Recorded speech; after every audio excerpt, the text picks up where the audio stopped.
आपण बनवत आहोत आता झिंग्याची चटणी। यासाठी मी तव्यावर झिंगे भाजून घेतले पहिले, आता पाण्यात टाकून दिले आणि नंतर कांदा फ्राय करते तेलामध्ये। आता मी यामध्ये घालते कोथिंबीर।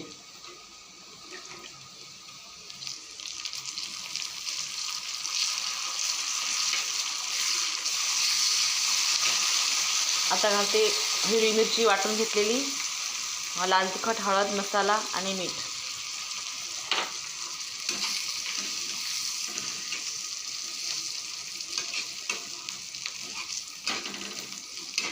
आता यामध्ये घालते झिंगे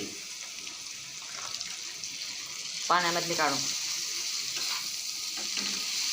आता थोडंसं वाफेवर शिजू द्यायचं आणि नंतर खाण्यासाठी रेडी झिंग्याची चटणी।